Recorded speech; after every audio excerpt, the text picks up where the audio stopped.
Hello, welcome to Comic Tropes. I'm your host, Chris. In 2005, DC Comics launched a prestige series, All-Star Batman and Robin the Boy Wonder. It was headed up by superstar writer Frank Miller and superstar artist Jim Lee. Frank Miller had earned a lot of acclaim and a lot of success with previous Batman stories like Batman Year One and The Dark Knight Returns. Meanwhile, Jim Lee was still hot off of being the artist on titles like X-Men, launching his own book Wildcats at Image Comics. Both incredibly successful creators. But by late 2008, only 10 issues of the announced 12 issues had come out. There was never any further issues. There was no conclusion to this story. And there's no official explanation why.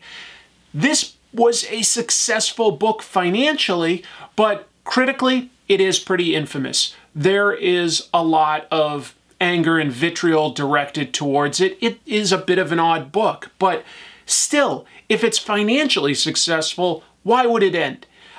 Today, I'm going to take a look at some of the theories for why this infamous book was never completed. We'll take a look at how likely they are based on actual quotes, interviews with the people that were involved in the making of the book. So, without any further ado, let's get into it. Was it the sales? The first theory, which is easy to debunk, is that the sales weren't strong enough to continue. Leaving aside the fact that DC Comics would probably be willing to publish another 2 issues, even with weaker sales, just to keep Frank Miller and Jim Lee happy, the numbers prove that the book was selling very well. It launched with nearly 300,000 copies, which is very strong for comics, and while that quickly declined due to word of mouth and delays, even the final issue was selling over 94,000 copies, which would put it towards the best sellers against any of its competition at the time. As a point of comparison, in 2005, DC Comics also launched All-Star Superman, headed up by Grant Morrison and Frank Quitely. That book achieved nearly universal critical acclaim. It debuted with 170,000 copies for its first issue. Still fantastic numbers, no doubt, but obviously a far cry from the 300,000 that Batman did. So I think we can put this particular theory to rest. There's no need to dig any further. All-Star Batman and Robin was absolutely a commercial success. It was not the sales that led to its cancellation. So we can consider this theory debunked. Did the talent lose interest? Frank Miller and Jim Lee are both busy guys and in demand.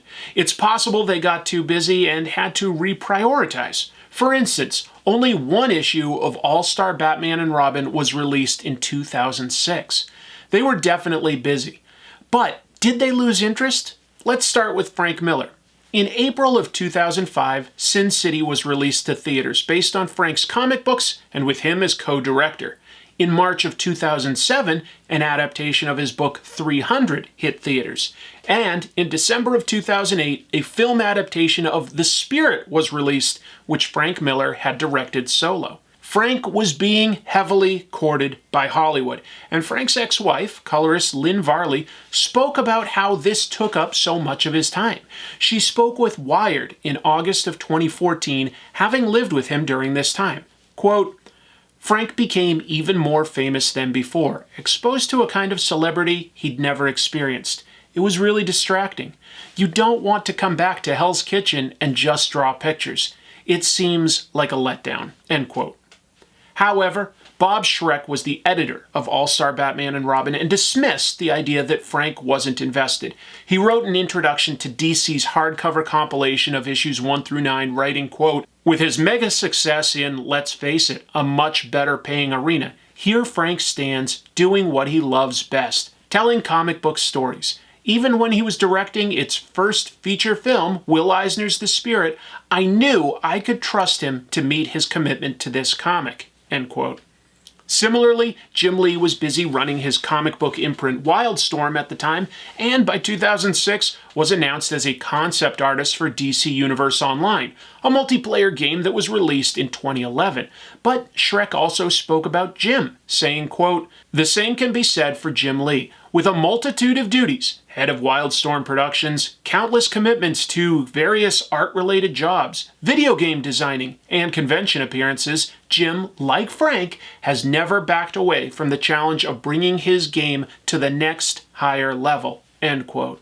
Artist Jim Lee himself has also spoken about the book in interviews, expressing interest in finishing it and taking the blame for any delays. In April of 2010, he released a statement through DC Editorial saying, quote, "The first chapter of the story of how Batman and Robin came to be has been told in issues 1 through 10 of All-Star Batman and Robin. Frank and I sat down just recently to have a long talk about how best to finish this very deadline-challenged project and give the loyal fans the second part of this epic storyline they have been patiently waiting for. Moreover, we wanted fans to know that this story is part of the overall Batman mythos and Dark Knight Returns universe, which Frank started back in 1986. I feel terrible about how late the book fell behind. 100% of the blame falls on my shoulders. So, one of the reasons we chose the February 2011 start date was to ensure that Dark Knight Boy Wonder would ship regularly and on time. There are a number of reasons for its incredible delay, but rather than focus on what cannot be changed, I want to promise fans that they will see cool snippets and exclusive previews on this very blog in the coming months to whet their appetites for the next chapter of the story of the Dark Knight and Robin the Boy Wonder." End quote. As recently as 2015, which was 7 years after issue 10 of All-Star Batman and Robin came out, Jim Lee reiterated that he would like to finish the book. By this time, Lee had been named a co-publisher of DC Comics and was hyping up Dark Knight 3, a Batman book Frank was co-writing. Lee spoke to Comic Book Resources saying, quote, "Frank is super excited to be working in comics again. This is not going to be his last project for DC. I would love to get back on All-Star Batman and Robin and close it out. He's got a great ending to the story and a really cool final scene that was described to me that is just classic. You know, when I worked on All-Star Batman and Robin, I was just coming off of maybe 4 or 5 years of just working on Batman, and I just kind of hit a wall with it. But now that I've taken a break from it, and certainly while working on Batman Europa, it'll be kind of cool to jump back on and finish it out. At the end of the day, you really want a nice trade and collected edition that tells the whole story, and I would love to finish that. That'll be fantastic." End quote. Also that year, the New York Comic Con hosted a 30th anniversary panel for The Dark Knight Returns. Frank Miller put in a surprise appearance, and a fan asked if he had any plans to wrap up All-Star Batman and Robin. Miller replied, quote, "We just started it," end quote. Without any evidence to the contrary, I think we have to take the creator's word at face value and say, yes, they may have gotten sidetracked with other work obligations, but they never lost interest in it. So consider this theory debunked. Did health concerns interrupt the books?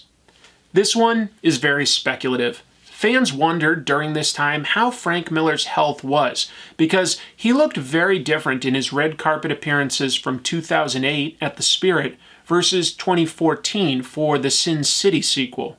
Fans speculated he could be ill, but Miller never released a public statement, so it is ultimately just idle speculation. The closest we come to a hint that it could have been a health issue is from a quote by Neil Adams to The Guardian from a 2018 article about Frank Miller's career. Adams said, quote, "You cannot accept other people's view of you. You cannot believe when other people say, 'Oh my God, you're great, you're a legend.' You cannot accept that. It's no way to live. And as soon as you do, you start convincing yourself that you're something that you're not, that you can somehow drink 2 bottles of whiskey and nothing will happen to you." End quote. You have to read between the lines to interpret this as Adams speaking about anything related to Miller's health. And when The Guardian asked Miller directly why he had disappeared from comics for a while, Miller simply stated, quote, "I just got very distracted by real life. I'd rather not go into it." In other words, it's really none of our business. And it's been 3 years since that article, and since then, Frank has been very busy in books, comic books, social media. He seems very vibrant, so I will say consider this theory mostly debunked. Was it something else?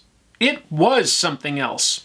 Any good book needs a good editor, someone to guide the book. Sometimes that can get tricky when you have superstar talent involved. As editor Bob Schreck put it in a 2014 interview with the Ink Studs podcast, quote, "With Jim Lee, what am I going to tell him? Oh, Jim, go back to school. You don't know what you're doing. Frank, you don't understand the first thing about Batman?" End quote. I'm sure the editors had plenty to do on this title, coordinating the creative teams, working with marketing, and so on. But you see hints that they did not get too deep in the weeds making corrections. A small example is issue 6 has Jim Gordon on the phone with Sarah Essen. Sarah spelled with an H like it traditionally is in the comics. But issue 10 has him talking to Sarah without the H. That's a minor detail, but possibly an example of the editorial being fairly hands-off with any creative control. So I did the only thing I could think of. I reached out to the people that were involved in the book directly, and one of them gave me an answer. This book has some of Jim Lee's most detailed and exciting work. And the stuff people complain about, with Batman acting like a psychopath, all I can say is I read it as intentionally over the top. I mean, Batman beats up a dirty cop and the cop says, "Brag." To that, Batman replies, "Brag? What's with brag? I'll give you some talking to do, Jucko boy." How can you interpret that as anything other than intentional comedy? Vicky Vale walking around in her lingerie while working? Batman forcing Robin to eat rats? I can only give my opinion, but I think this book is pretty funny. If that wasn't intentional, it doesn't stop me from enjoying it. The art is great, and the story is nothing but action scenes. So I reached out on Twitter to Brandon Montclair. Brandon is well known these days as the writer on books like Marvel's Moon Girl and Devil Dinosaur and Image's Rocket Girl. But he was also an assistant editor for all the issues of this book, so he would know why it wasn't finished. Brandon spoke about All-Star Batman and Robin, tweeting to me, quote, "One of my favorite comics of all time. For me, what we got is like discovering footage of half a Who concert from 1970-something. Appreciate what we have. I'm not sure we need to go back and have the guys finish it, but if they do, I'll be first in line to read it. That being said, there's no real interesting reason behind the scenes. The book was always a deadline problem and fell enough behind that bringing it back would require some thought on how to relaunch it. It's safe to say there was never a complete meeting of the minds between the creators regarding series length. It was rock and roll out of the gate. And if you clock the ever-expanding pacing, it'd take 30-plus issues to tell that story. That length wasn't the plan going in. You have two irreplaceable titans. You can't tell the writer to rein it in. You can't tell the artist to grind it out for years. So, when those two are ready and schedules allow and everything else, maybe we'll get some footage of the encore." End quote. I love that explanation. Thank you, Brandon, for putting it in terms that I can understand. It's kind of a mundane explanation, but it absolutely makes sense. This is just two people that were so busy that their schedules at a certain point just couldn't quite line up. Now, I will grant you that All-Star Batman and Robin is a bit of a weird story, and I'm definitely apparently in the minority for saying that I like it. I'm not going to say that I equate it with some of Frank Miller's work like Daredevil, Dark Knight Returns, Hard Boiled, Batman Year One, and so on, but I also definitely wouldn't put it with something like Holy Terror. In the years since this project faded away, both Jim Lee and Frank Miller have gone on to create a number of incredibly successful comics. They've both had tremendously long careers, and it's really impressive because they're both still at the top of their game, in my opinion. They're both still superstar creators that will bring readers out anytime they announce a new project. This was just a case of two very in-demand people, one story that just became more and more epic, and the fact that there couldn't be a road that could bridge and connect those two things. Unfortunately, That just happens sometimes. But thank you very much for joining me today to take a look at why this somewhat infamous comic never got the closure that it deserves. At least, not yet. Thank you so much for watching. I'm going to be back next week with a brand new episode. Please consider hitting like, subscribe, maybe even like that smash button and hit that subscribe bell. Whatever people say. Thanks so much for watching this one, and until next time, keep reading comics.